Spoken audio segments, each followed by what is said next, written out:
સંસારનું જે વર્ણન કરે એનું મન સંસારમાં ડૂબે અને ભગવાનનું વર્ણન કરે એનું મન ભગવાનમાં ડૂબે છે.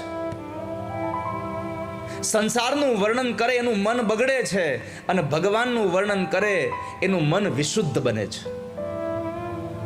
હું તમને પરમાત્માનું વર્ણન કરું, પરમાત્માની કથા કહું. અને કહ્યું કે હું તમને જે કથા કહેવા જઈ રહ્યો છું એ કથા મને જે સુખદેવજી મહારાજ પાસેથી સાંભળી મેં. જ્યારે પરીક્ષિતને શ્રાપ મળ્યો ત્યારે ગંગાના ઘાટ ઉપર કથા થતી હતી ત્યારે હું કથામાં બેઠો હતો. સુતનામના મહાપુરાણી કહે છે કે હું કથામાં બેઠો હતો અને મેં જે સાંભળ્યું સુખદેવજીના મોઢેથી, અહીંયા સુખદેવજીએ મને જે કહ્યું એ જ હું તમને કહું છું. આવી વાત કરી છે, આ ઓથેન્ટિક છે કે સુખદેવજીએ કહ્યું સાચું જ હશે.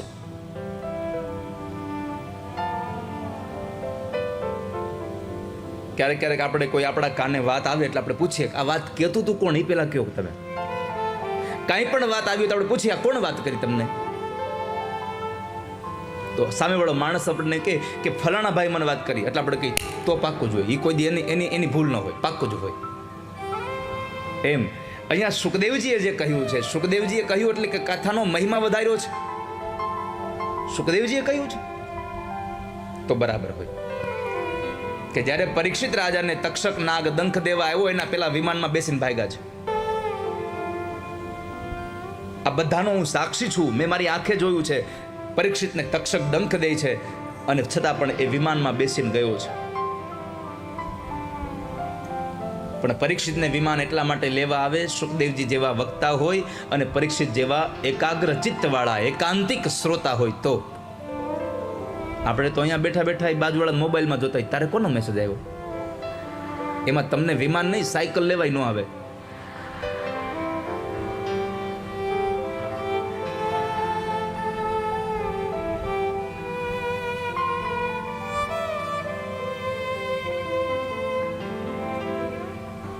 હે શોનકો,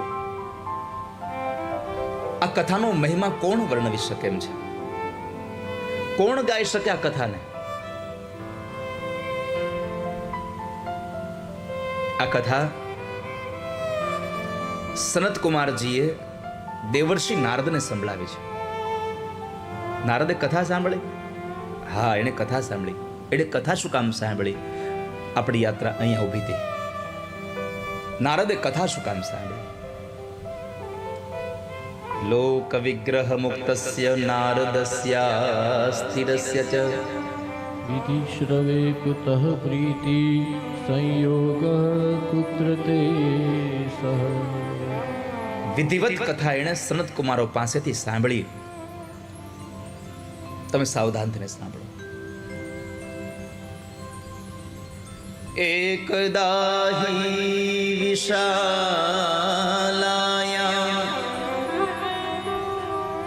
ચત્વાર ઋષયો મલા સત્સંગાર્થમ સમાયાતા દદ્રશુસ્તત્ર નારદમ. નારદ અને સનત કુમારોનો આ સંવાદ છે.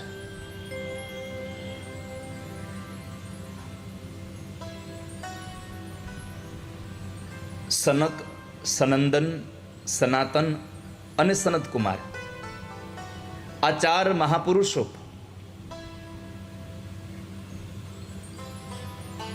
બદ્રી વિશાળ ક્ષેત્રમાં સત્સંગ કરવા માટે બેઠા હતા. બદ્રી વિશાળ ક્ષેત્ર એટલે ખબર છે ને? બદ્રીનાથ. જેટલા વૈષ્ણવો બદ્રીનાથ ગયા હશે ભગવાન બદ્રીનારાયણને મળવા, એને ખબર હશે ત્યાં જયકાર બોલાય. આપણે જેમ દ્વારિકામાં દ્વારિકાધીશ કી જય હો બોલાતું હોય, જગન્નાથપુરીમાં જઈએ તો જગન્નાથ ભગવાનની જય બોલાય, વૃંદાવનમાં જઈએ તો બાંકે બિહારી લાલ કી જય હો. એમ બદ્રીનાથના જઈએ તો ત્યાં જય બોલાય છે બદ્રી વિશાલ લાલ કી જય હો. ને તો એમ ન બોલવું જોઈએ બદ્રીનારાયણ ભગવાન કી જય હો. ત્યાં જયકાર એવો થાય છે, બદ્રી વિશાલ લાલ કી જય હો. જે ભગવાન બદ્રીનારાયણ જે જગ્યાએ બિરાજે છે એ સ્થળનું નામ છે બદ્રી વિશાલ. કેમ તો કહે છે કે ત્યાં વિશાળ નામના રાજાએ તપ કર્યું, ભગવાન પ્રસન્ન થયા. ભગવાને કીધું માગો, તમારી સાધનાથી, તમારી તપશ્ચર્યાથી બહુ રાજી થયો છું, તમારે જે જોતું હોય તે માગી લો. એમણે કહ્યું પ્રભુ મારે કંઈ જોતું નથી, તમે મળ્યા પછી શું જોઈએ અમારે? અરે પણ ના, હું રાજી થયો છું, તમારે જે જોઈતું હોય તે માગી લો. ત્યારે વિશાલ રાજાએ કહ્યું બાપજી, જો તમારે આપવું હોય તો પ્રભુ એટલું આપો કે જે ક્ષેત્રમાં બેસીને મેં તમારી તપશ્ચર્યા કરીને તમે મને મળ્યા, મારે આટલા વર્ષો સુધી તમારી તપશ્ચર્યા કરવી પડી, ત્યારે તમે મને મળ્યા, પણ હવે આ સૃષ્ટિમાં, આ વિસ્તારમાં, આ ક્ષેત્રમાં માણસ આવીને એક કિંચિત કાળ માટે પણ આવે તો પણ તમે એને દર્શન દેવાવાળા બનો, એવી કૃપા કરો મારા ઉપર. જ્યારે વિશાલ રાજાએ ભગવાન પાસે આવું માગ્યું એટલે પરમાત્માએ કહ્યું કે રાજા, તારું તો હૃદય પણ વિશાળ છે. આજથી તે જે જગ્યાએ આ વ્રત કર્યું છે એ જગ્યાનું નામ પડશે બદ્રી વિશાલ. અને એ બદ્રી વિશાલમાં સનક, સનંદન, સનાતન અને સનત કુમાર જેવા મહાપુરુષો સત્સંગ માટે બેઠા હતા. અને એમાં નારદજી ફરતા ફરતા ત્યાં આગળ આવ્યા, બદ્રી વિશાલમાં આવેલા જોયા અને સનત કુમારોએ પ્રશ્ન કર્યો, કુતશ્ચિંતાતુરો ભવાન. એ દેવર્ષિ, તમે કેમ દુખી થયા છો? હરિ કા દાસ કભી ન ઉદાસ. ભગવાનનો ભક્ત ક્યારેય દુખી ન થાય, તમે આજે દુખી થઈને આવ્યા છો. શું થયું તમને? કેમ દુખી થઈ ગયા છો?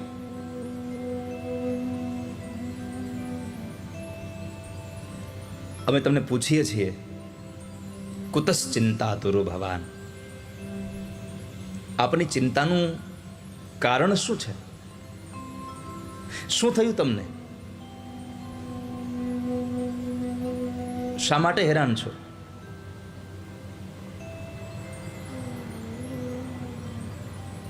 નારદજીએ કહ્યું, મારું દુઃખ મારા પોતાનું નથી, મારા દુઃખી થવાનું કારણ મારો દેશ દુઃખી છે એટલા માટે છે. હવે દેશ દુઃખી શું કામ થાય છે ખબર છે?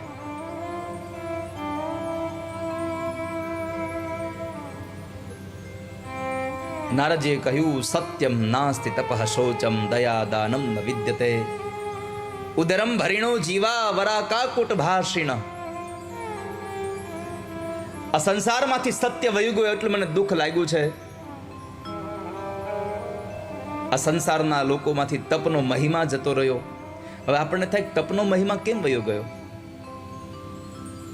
સંતો તપ કરતા હતા એટલે એનો મહિમા હતો, પણ અત્યારે પાખંડીઓ તપ કરવા લાગ્યા એટલે તપનો મહિમા વયો ગયો છે.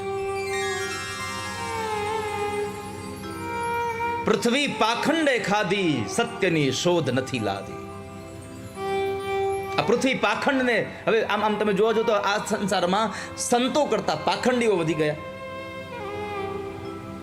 જે પાખંડ એટલે કે જે ઢોંગ કરે છે.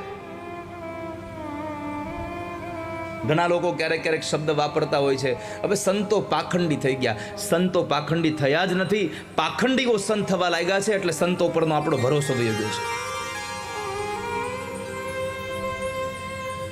સાધુ ક્યારેય પાખંડી હોઈ જ ન શકે.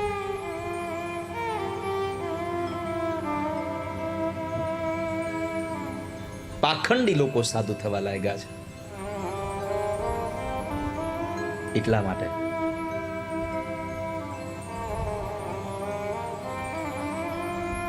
લોકો સત્યને છોડી અને જૂઠું બોલે છે, અસત્યનું આચરણ કરે છે.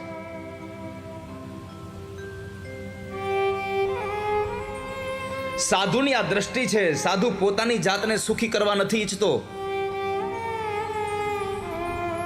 એક વાત વચ્ચે કહી દઉં વાલા ભક્તજનો, સાધુ એટલે શબ્દ આવે કે સંત સાધુ એટલે આપણે તરત વિચારીએ કે જેણે આ પેન્ટ શર્ટ કાઢીને ભગવા કપડાં પહેર્યા હોય, જેણે ધોતી જબ્બો પહેરી લીધા હોય, જંગલમાં વયા ગયા હોય, આશ્રમ બાંધ્યો હોય, એ સાધુ હોય. ના, ક્યારેક સૂટ બૂટમાં પણ સાધુ હોય.